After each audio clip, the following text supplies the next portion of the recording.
অদ্ভুত সব কাণ্ড কারখানা বাংলাদেশে। অদ্ভুত অদ্ভুত বলা ছাড়া কোনো উপায় আছে কিনা আপনারা ব্যাখ্যা দিবেন। ধানমন্ডি 32 এটা একদম ধুলায় মিশিয়ে দেওয়ার ঘোষণা দিয়ে সেইখানে কিছু লোকজন ওখানে হামলে পড়েছে, বলা হচ্ছে ছাত্র জনতা সেটা আক্রমণ করেছে, বা আক্রমণ করেছে বললেও হয়তো তারা ভুল বুঝবেন, বা কোনো রকম তারা বলবেন যে এরা ফেসিবাদের দোসর। আমি একটা খবর আপনাদের সামনে একটু পড়ি, আপনারা আপনারা আপনাদের বিবেচনায় বলবেন যে ঘটনাগুলো কি ঘটছে এবং কতটুকু এটা গ্রহণযোগ্য। 5 আগস্টে হলে মেনে নেওয়া যেত। 5 আগস্টে হয়তো বাংলাদেশের একটা সেন্টিমেন্ট ছিল বা ছিল, মানুষের একটা ক্ষোভ, ঘৃণা, বিদ্বেষ, তাদের দীর্ঘ সময় ভোট দিতে না পারার লাঞ্ছনা, সেগুলো ছিল। লাখ লাখ লোক ঢাকার রাজপথে ছিল। আজকে কয়জন ঢাকার রাজপথে? দেখেন ঘোষণায় ছিল যে কি, রাতেই ফেসিবাদের তীর্থভূমি মুক্ত করার ঘোষণা হাসনাতের। হাসনাত আবদুল্লাহ বৈষম্যবিরোধী ছাত্র আন্দোলনের আহ্বায়ক।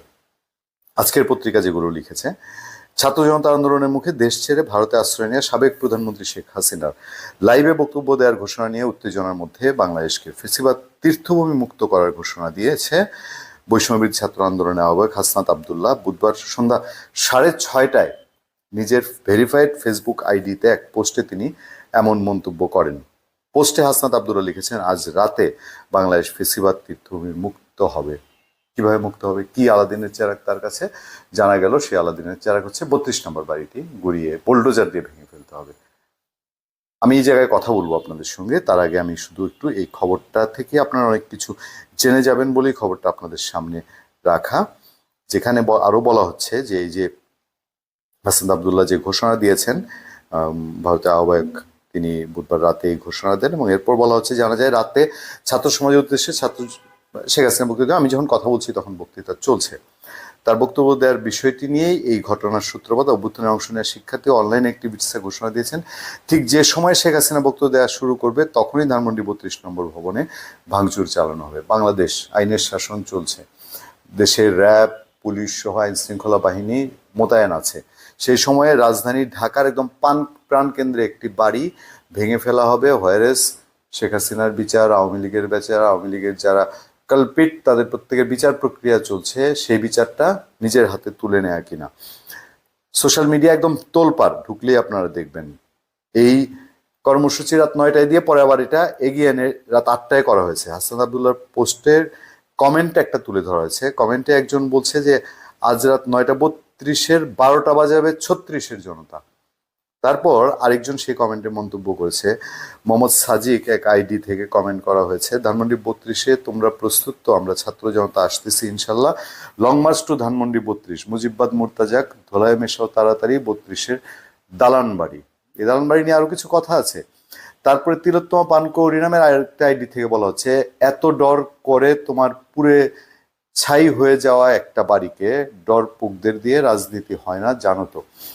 প্রতিষ্ঠান বাড়িটি 5 আগস্টেই পুরো ছাড়কার, ওটা সবই শেষ, শুধু ইট পাথরের দেয়ালগুলো আছে, সেখানে আবার এটা গুড়াই দিতে হবে। প্রশ্ন কিছু আছে তো অবশ্যই। এর আগে বুধবার রাজধানী বাংলা মোটরে বৈষম্যবিরোধী ছাত্র, সেখানে প্রেস কনফারেন্সে বলা হয়েছে, শেখ হাসিনা ছাত্রলীগ প্রসঙ্গ দেশে আর নেই, শেখ হাসিনা বাংলাদেশের কসাই। তার কোনো ভাষণ যদি এখন কোনো গণমাধ্যমে প্রচারিত হয় তাহলে সেই গণমাধ্যম শেখ হাসিনার সহযোগী বলে ধরে নেওয়া হবে। কার বুকের পাঠা গণমাধ্যমের আর আগায়।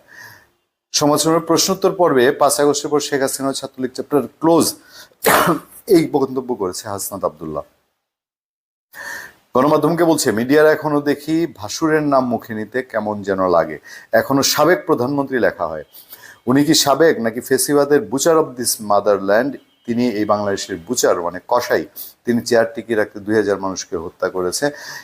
কেন মিডিয়াতে ফেসিবাদী খুনি হাসিনা লেখা হয় না? ফেসিবাদী খুনি হাসিনা যদি না লেখেন বা না বলেন, আপনারা আওয়ামী লীগ কাঠামো বা মিডিয়া রয়েছে সেটি সিরিয়াসলি অব্যাহত রাখছেন।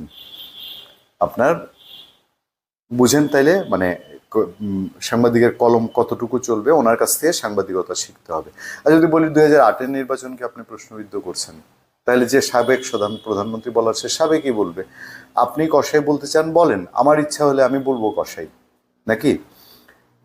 আমার প্রশ্ন হলো, ধানমন্ডি 32 ঠিক আছে, ধানমন্ডি 32 শেখ হাসিনার বাপের যদি বাড়ি, একমাত্র বাড়ি হতো, শেখ হাসিনার পিতার, শেখ হাসিনা স্বৈরাচার বা তার ফেসিবাদ বা তার যেই শাসন, একগুয়েমি শাসন, সেটার জন্য আপনি আক্রমণ করতেন। কিন্তু আপনি কি ভুলে গেছেন যে 71 সাল পর্যন্ত আপনি শেখ মুজিবুর রহমানের শাসনামল আমি বিতর্কিত ধরলাম, কিন্তু 71 পর্যন্ত এই বাংলাদেশ সৃষ্টির জন্য 32 নম্বরের ভূমিকা আছে বলেই কি এই ধরনের বিষয়টা আরো বেশি ঘটছে?